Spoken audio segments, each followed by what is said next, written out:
funny thing about this, Ivan, with all of the performance of silver blowing everything away, where the hell is the mainstream media? Where is the integrity of anyone in the mainstream? Not only talking about what silver has done, but how about the fact that we are seeing billions upon billions upon billions upon billions upon billions coming into COMEX every single month? And where the hell are these idiots like Jim Cramer or any of them on CNBC or Fox saying, something's going on COMEX, because whoever is doing this to the tune of billions of dollars, well, that's not your little trader. These are the most sophisticated people in the world who don't do this for the heck of it, right? We've been in consolidation since October. When we break out again, what's 20%? 5,000, 5,200? Say we consolidate again through the summer, what's another 20%? 6,000. I expect silver to follow the same path, but maybe it doesn't take the same amount of time. Maybe it takes half the time. And so that would give us $100 or so by summer. As we enter January 2026, gold and silver are shattering records, with silver surging nearly 180% over the last year to hover around $80 per ounce. While mainstream media remains quiet, a price discovery phase has begun, driven by a fifth consecutive year of structural supply deficits and a massive global rush for these strategic assets. In this video, AndySchectman, president of Miles Franklin, reveals how COMEX is shaking the bushes by raising margin requirements to force out leveraged traders. He argues that big banks and sovereign wealth funds are quietly pickpocketing silver at subsidized prices as the metal transitions from an industrial to a vital strategic asset. Is this the final squeeze before a permanent supply break? Watch to find out. Don't forget to like, subscribe, and enable notifications for additional in-depth content. Thanks for joining us again. Enjoy the video. I'll tell you what is interesting. They've raised the margins on COMEX, and that's something that we have seen repetitively, where this is how they knock the wind out of the market. So before, they raised it twice in the last couple of weeks, and before they raised it, I think before Christmas, the day after Christmas on the 26th, they raised it by 30%. The amount that you had to have was about $21,000, I think, for a COMEX contract of 5,000 ounces. Put that at $70 or whatever, you're talking, what, $350,000 worth of silver is controlled with $21,000 margin. So you buy these traders who go deep on leverage to take advantage of this massive uptrend in silver.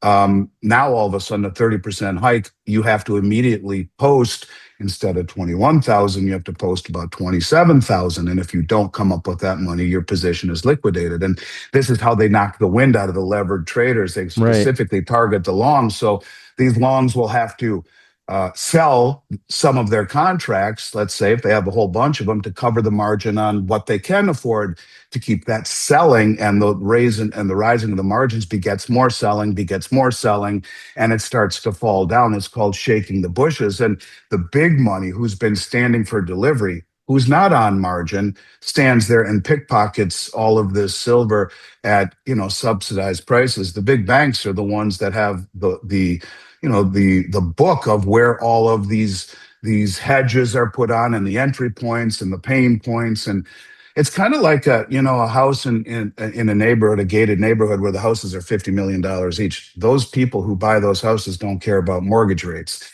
But in the areas where everyone's on mortgage, those house values are going to crumble. It's the same thing here. The big traders, the Tesla, the Samsung, the Sony, the photovoltaic solar panel makers, the sovereign wealth funds, the governments that are standing for delivery are not using margin. They don't care. And by raising the margin and squeezing the market, all of the not, let's just say, not as well funded as they need to be to play in that sandbox, traders get knocked out, shooken out, the price drops, and the big money picks it up.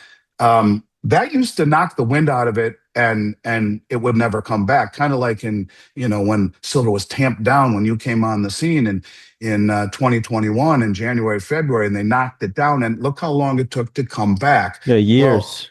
Well, right, and that ain't happening anymore. And now they hit it, and it comes right back. Not only do you have the arbitrage in China, where they're posting a constant $5-6 spread between New York and China, where they are incentivizing the traders, the big traders, to buy paper in New York and sell physical in China to, in essence, capture that arbitrage. And what we're doing is we're playing right into their hands, and that silver won't come back. So you have that. You have so many things where you have a global rush now. So you have at the end of 23, the European Union says silver is a critical mineral. In November of last year, China issues a memo saying, yeah, we're going to prioritize domestic ownership of silver for our own people. Then we come out and say silver is a strategic metal. And then they say, well, we're going to limit exports. Well, this is not about two brothers like the Hunts trying to corner a market. And the interesting thing is it's the same situation. The Hunt brothers noticed that there were more paper contracts than there were bars behind it. So let's buy the paper, stand for delivery.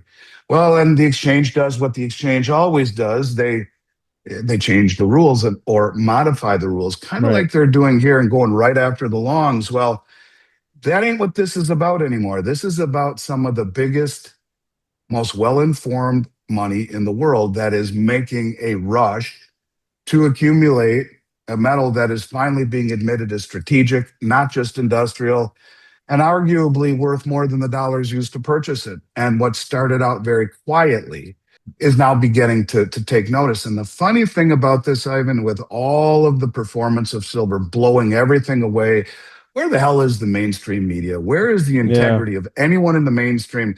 Not only talking about what silver has done, but how about the fact that we are seeing billions upon billions upon billions upon billions upon billions coming into COMEX every single month? And where the hell are these idiots like Jim Cramer or any of them on CNBC or Fox saying, something's going on COMEX, because whoever is doing this to the tune of billions of dollars, well, that's not your little trader. These are the most sophisticated people in the world who don't do this for the heck of it, right? I'd like to be a little bit more profane, but I won't, because I just want the point to get across here that that's all you need to know. Commodity index rebalancing hits this week, sparking potential sell-offs in silver amid projected 300 million ounce deficits for 2026.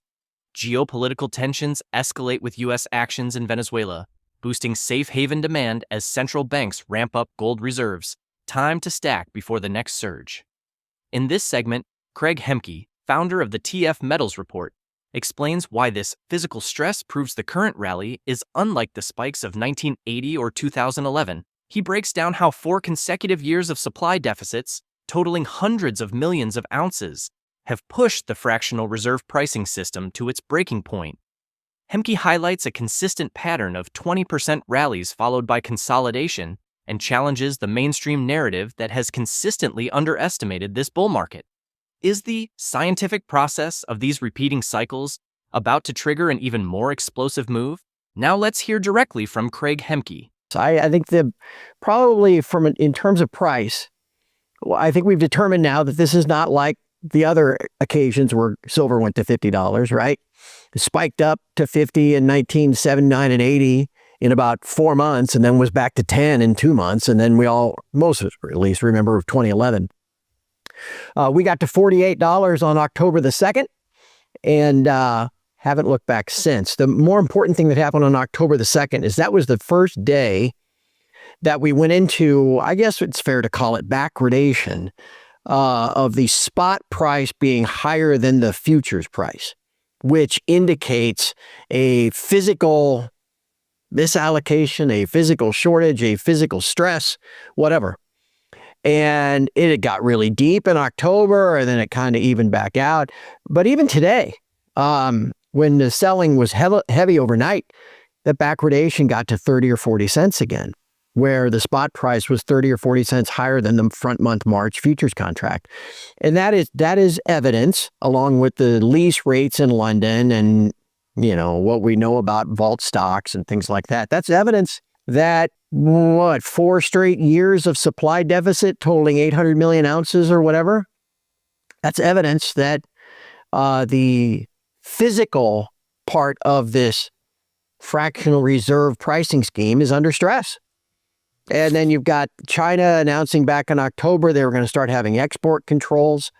You've got the U.S. declaring silver a critical mineral. There's a lot of things that have made this time different, and I think it'll probably continue as we go into this year. Remember last year at this time, Doge and budget cuts, and the dollar was soaring, and gold was in a bubble because it was at $2,600 an ounce, and it had to go back to its 200-day moving average near 2000 and all this stuff. And it had already been up 27% in 2024. So when I said another 10% next year at 3,100, that was crazy talk. And when I said another 30% for silver up to the high 30s, oh, you're a lunatic. Don't you know what Doge is going to do and the dollar is soaring? You're a perma-bull goofball. And then when silver and gold soar, I legitimately got an email, Elijah, in December telling me what an idiot I am because I only had 10 and 30%. No, I must just be a rube. How could I not have seen this year? So it's a no-win deal. How do we get those numbers for this year? Gold, ever since it broke out to a new all-time high in early March of 2024, has moved up in a steady pattern of 20% rallies, followed by 2 to 4 month consolidations, and then another 20% rally. Okay. Back in the summertime, we were around 3,500. And I said, well, the next rally had 20%, take us to 4,200, 4,300. Where'd we go? Yeah, there, we even overshot it a little bit. We've been in consolidation since October. When we break out again, what's 20%? 5,000, 5,200?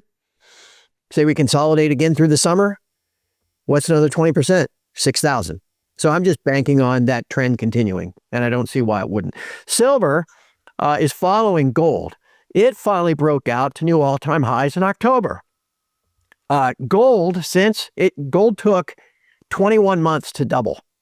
From the time it broke out in March of 2024 to when it doubled, fourth quarter of last year. So I don't expect silver. I expect silver to follow the same path. Why wouldn't it? But maybe it doesn't take the same amount of time. Maybe it takes half the time. And so that would give us $100 or so by summer. Heck, Michael Oliver referenced earlier, so it'll be $100 by the end of this quarter. So whatever. I don't know what happens after that, but I would imagine we'll probably keep chugging, and that's how I came up with that. You can see it's a real scientific process, Elijah. But again, it's a no-win deal, so why not? The precious metals revolution is no longer a whisper. It's a roar. With relentless physical demand outstripping supply, governments and industry giants racing to secure strategic reserves, and paper manipulation finally hitting its breaking point, both AndySchectman and CraigHemke agree. We're witnessing the early innings of a historic multi-year bull market unlike anything seen before. The old rules are dead. The smart money is already positioning. The only real question left is, are you? Share your thoughts in the comments section below. If you found their breakdown helpful and want to stay ahead of these historic market moves, make sure to like, subscribe, and turn on notifications so you never miss an update. Your support helps the channel grow and keeps you informed when the markets shift next.